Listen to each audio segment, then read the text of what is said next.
Hello, everybody. I'm Jen, and I'm here today to do another books and looks video. And today, I'm going to do a real basic makeup look just because I don't have any plans today. I'm just hanging out at home. I might run to the grocery store, but probably not. So I'm going to do something real simple while I talk about this book that I read, A Monster Calls by Patrick Ness. Apparently, the story was inspired by a Scottish folk tale or a Scottish poem or something. I read about it, but I can't recall right now. But this book, so good. They actually just recently put a movie version of it on Netflix. I haven't seen the movie version. I plan to, but I wanted to talk about the book without watching it so that it wasn't skewed by the movie version. But as you can see, this book has won awards. It is so good. 10 out of 10, highly recommend. As you can see, it has pictures, it has a lot of white space. So it is a very quick read. I read it in a weekend. I will tell you, tearjerker, huge tearjerker. The end of the book, I was ugly, crying, couldn't see the page, snot, the whole 9 yards. So if you read this book, which I highly, highly recommend you do, keep a box of tissues nearby because this is an amazing book. So that said, let me get started telling you about it and getting myself ready for the day.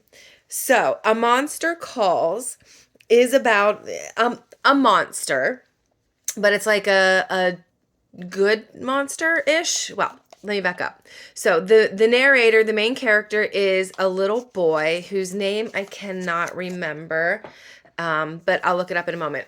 So it's this little boy, and he lives with his mom, and his dad is in. It takes place in London.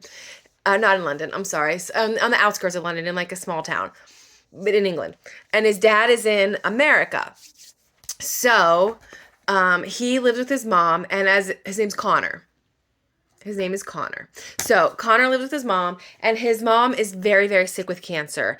It's the end stage. It's one of those situations where they've already tried a whole bunch of things, and like she got better for a while, but then it came back. And so she's been battling cancer for quite some time. And now it's like it's the end, like this is it. Like they've done all the treatments they can. They've tried everything. She's gone through chemo and all that stuff. And she's still very, very sick, not doing well at all. Hospice, the whole shebang. So Connor is kind of acting out, but yeah, he's acting out. Like at one point, he like makes a huge mess of his room. But anyway, that's not the huge important point of the story.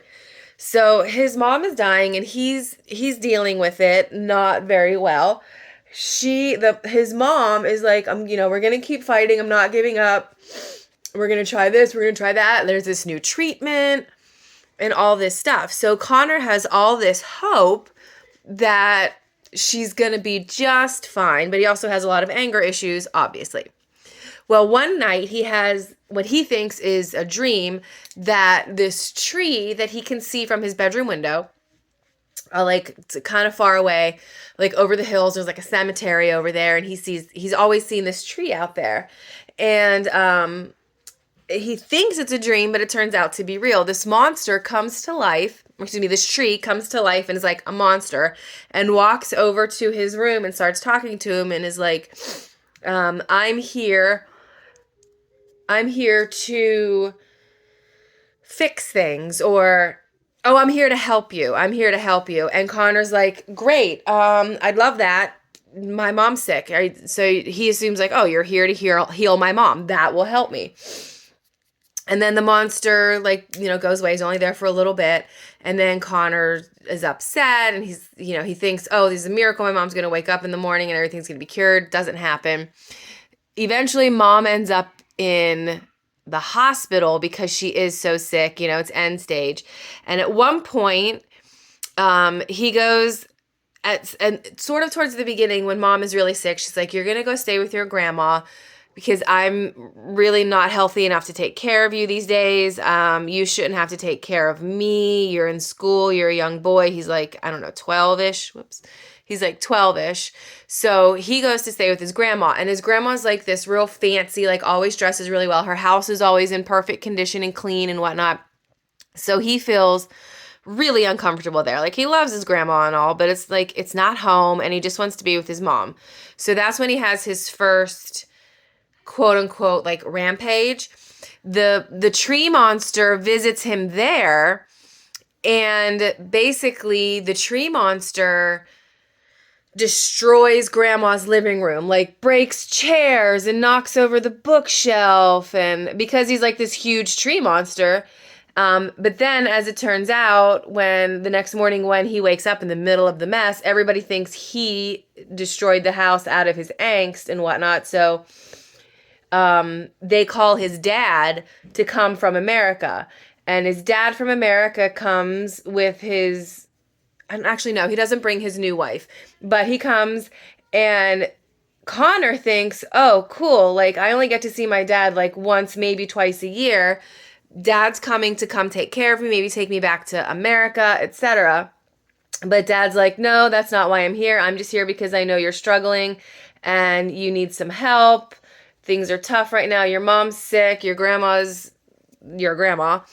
And basically is only there for a few days and then goes back home. So Connor's like still traumatized and no resolution.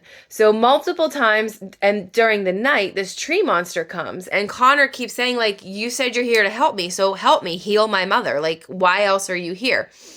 And then the tree said, well, I have a story to tell you. So the tree monster starts telling him the stories of people he has helped in the past. He said, I only come I only come to life on rare occasions and only to help the people who really, really need it. And he's like, great.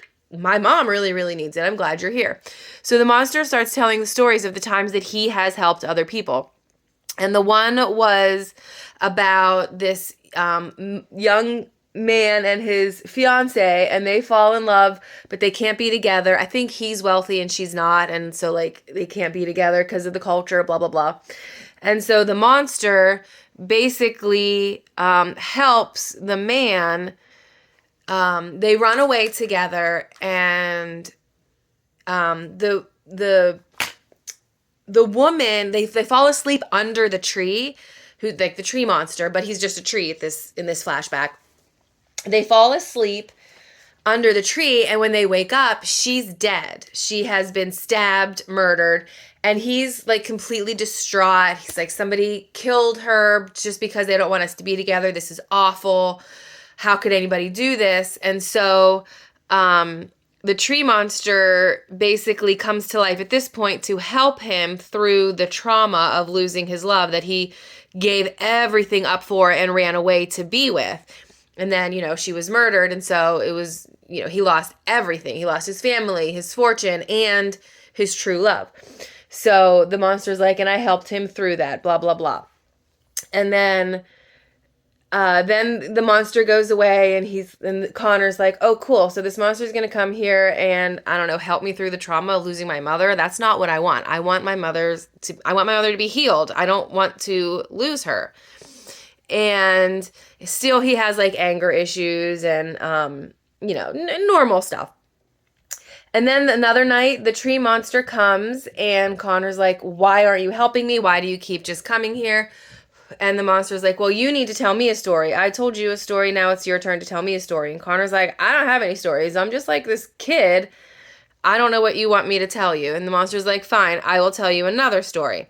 And so the tree monster tells him of another time that, it's a similar situation. There was a pastor, I think he was, but it was like not a Christian pastor, like a druid pastor, and he would use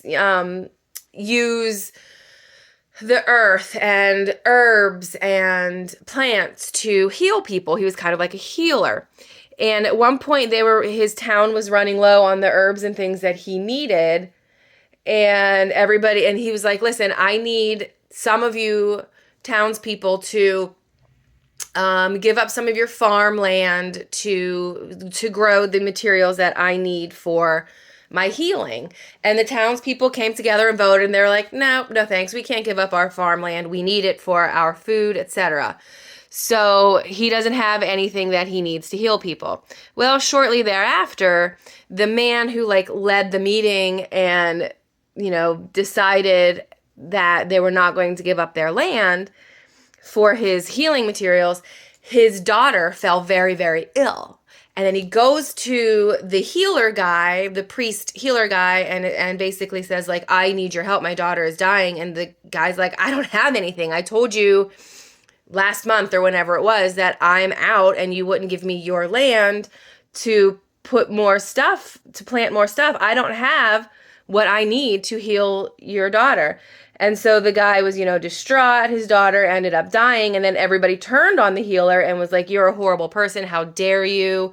Why wouldn't you help him? That's your job, blah, blah, blah, blah, blah. And the healer, the tree monster, comes to life to save him and help him escape this. And basically, like, he was right all along, and the townspeople had to learn a very harsh lesson. And that's how life goes. Like, I protected the innocent in that instance, blah, blah, blah. So he tells another story, and then he goes away. So the tree monster has now told Connor 2 stories and is like, next time I want to hear your story. Connor's like, I don't have a story. I don't know what you want me to say, but okay, whatevs. And so things keep going. This is the point in the story where the mom ends up in the hospital because she's very, very sick. She is, this is the end. She's, any day now kind of a situation. So Connor is upset. His dad has gone back home. Now, he's stuck with his grandmother because mom is in the hospital and really can't take care of him. He's like, I could take care of her. I don't know why you sent her to the hospital. I was doing just fine. And they're like, no, you're not. So he ends up being visited a 3rd time by the tree monster, this like ancient special thing that only appears every 100 years or something for the most deserving, et cetera, et cetera. And he says this like every time he visits, like, I'm only come to the most deserving. Only certain people get to get a visit from me, and only the most worthy or the most needy get my assistance. So finally, it's at the very end, and Connor, we find out, has been having this reoccurring dream where he's standing at the edge of a cliff, and he just feels like he's about to fall into the edge of the cliff, like an abyss, basically. And he keeps having this recurring dream, and he hasn't told anybody about it, obviously, because most kids don't talk about their nightmares, right? So he has this recurring dream.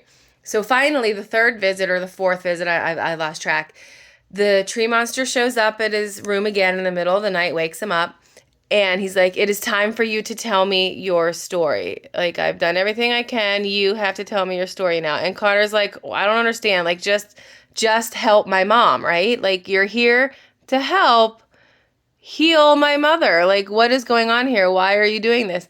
And the tree monster says over and over, like, you need to tell me a story. It is your turn. I told you my story. It is time to tell me your story. So Connor decides to tell him the story of his dream. No, I'm sorry. He does not tell him the story of his dream. He still won't tell a story. So the monster said, fine, if you're not going to tell me a story, then I'm going to have to force you to. And so he makes the dream basically come true. Now, obviously, this is all like through magic and whatnot. So Connor is now, as far as he can tell, living his nightmare where he's standing on the edge of a cliff and about to fall into the abyss. And to make things worse, this time it's his mother. His mother is standing at the edge of the cliff. You're starting to see the metaphor here? His mother is standing on the edge of the cliff, and he's like running to try to save her from falling into the cliff. And at one point while he's running, he's like, why am I doing this? I'll never get there in time. But he still tries, and he still goes, and he gets there, and he grabs her just as she falls over the cliff, and he's like holding her, and he's holding her, and struggling to pull her up, and like, Mom, come on. And then eventually he lets go of his mother. Again, are you seeing the metaphor in this nightmare? He lets go of his mother, who then falls into this abyss down into the cliff, and Connor just kind of sits there and watches her fall. and, cries and bawls. And this is the part where like I started crying. He cries and bawls and he's like, I let her go. I let her go. And the tree monster's like, yeah, you did, but this is just a dream. And so he comes out of the dream and he's sitting there right by the tree crying. And the tree's like, so this is just a dream, but you still haven't told me your story. You have to tell me a story. What's your story? So finally, Connor, like in his extreme emotional state, confesses to the tree monster his story. And as it turns out, Connor has been struggling not just with the loss of his mother and the fact that she's sick and he doesn't know what to do. He is angry with her. Partly, that's not all it is, but he's angry with her for being sick and saying over and over, I'm going to be fine, we're going to fight this. And now here we are. She's in the hospital, going to die any day now. Like all the doctors, all the nurses, they're just making her comfortable at this point. So she's mad. He's mad at her for telling him all this time, like, oh, it's going to be fine. I'm going to keep fighting this. I'm not going to give up. And then here she is giving up. Not giving up. I mean, she's very, very sick, but, giving up.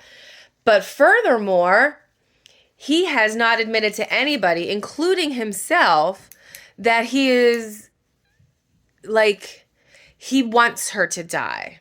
So, okay, that sounds crazy, which is why he wouldn't admit it even to himself. But because she has been so sick for so long and he has been struggling and dealing with this, she's sick, she keeps getting sicker.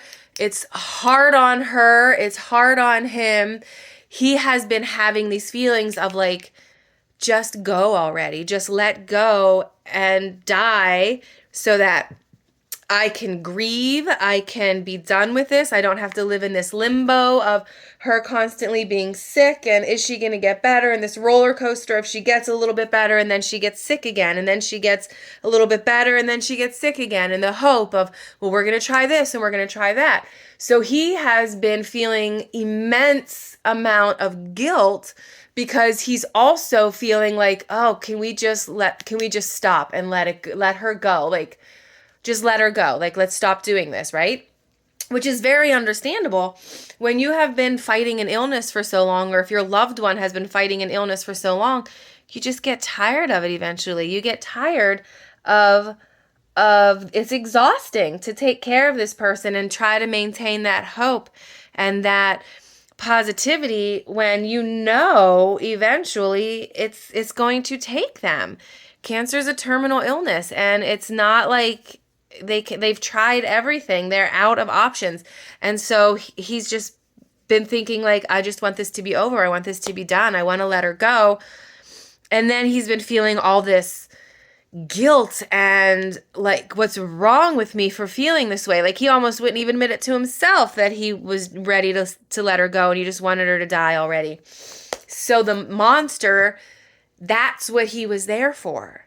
He was there because this little boy was losing his mother and devastated over losing his mother, but also sick and tired emotionally of her being sick and having to take care of her and having to not know what was going to happen and the emotional world. I mean, there's a 12-year-old kid. Like, that's hard for an adult. That's hard for people who are in the business of caring for terminally ill patients. Like, this is hard. And here's this kid watching his mother over the past couple of years just get sicker and sicker and sicker. And there's nothing anybody can do about it. And then feeling guilty over the fact that he just wants it to be over. And like, in his mind, wishing his mother dead already. So this poor kid has been going through this. And so the monster was there to help him come to terms with all of it.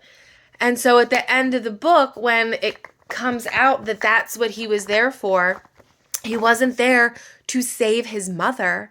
He was there to save him from all that was. Hold on, my lipstick fell.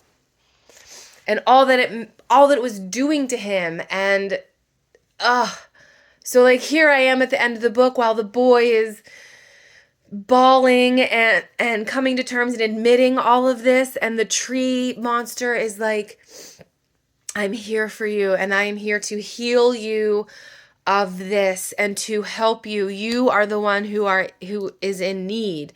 And so once the little boy Connor lets this out, then he's like freed to say goodbye to his mother. And oh, like I'm getting choked up just talking about it. So then in the last couple of pages, he goes to the hospital and his mother is literally on her last breath. And he comes in and like they didn't know where he was because it had been all night and he was missing because he was with the monster experiencing all of this. But he shows up and his grandmother is like, where have you been? We've been worried. And he's like, I'm okay. I was just dealing with things, handling things. And so he gives his mom, he lays down in bed with his mom, grandma leaves. So it's just him and his mom together. And he's holding her hand and kissing her cheek. And she like can't even really do anything because she's literally about to die. And she says a few things to him that are like very sweet. Like, I love you. You're going to be okay. I'm going to be okay. I want you to live your life and be happy and, be good for your grandma and find love. And no matter what, I'll always be in your heart and I'll always love you. You were such a good boy. And like, just all these beautiful things. And like, as a mom to a boy, oh my gosh, like my heart was breaking. Like I said, ugly tears. But it was a beautiful ending because then mom passed and he had this moment of like, it's okay. I love you. You can go. It's okay. And she was like, okay. And then she leaves and she dies and he cries and it was just so emotional and so beautiful and so awful and just, beautiful and awful. Like maybe there's something wrong with me, but I love those kinds of books that are like beautiful and traumatic at the same time. And this absolutely beautiful and traumatic. And it had all these beautiful lessons about what's important in life and how to feel your feelings and be honest with yourself and be honest with one another in order to like find good and love and happiness. And it was just beautiful. I loved it so much. I can't wait to watch the movie. I hope everybody reads this. So good. Highly, highly, highly recommend. Like 11 out of 10. So good. Please read it. That's all I have to say about it. I loved it so much. I'm definitely gonna read it again and I'm gonna watch the movie. So, but have a box of tissues with you. So, all right, that is the end.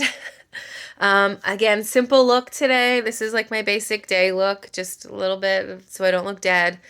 I hope you enjoyed hearing about this beautiful, beautiful, emotionally difficult, but amazing book. I hope you like my look today. Probably should have put on my waterproof mascara to go with my tearjerker book, but alas, it is what it is. So have a fantastic day, evening, whatever time it is when you're watching this, and let me know in the comments below if you have read this book, if you saw the movie, how was it? And as always, I'd love to hear any book recommendation, makeup recommendation that you might have to give me. I look forward to reading your comments later. And as always, stay beautiful, inside and out. Bye.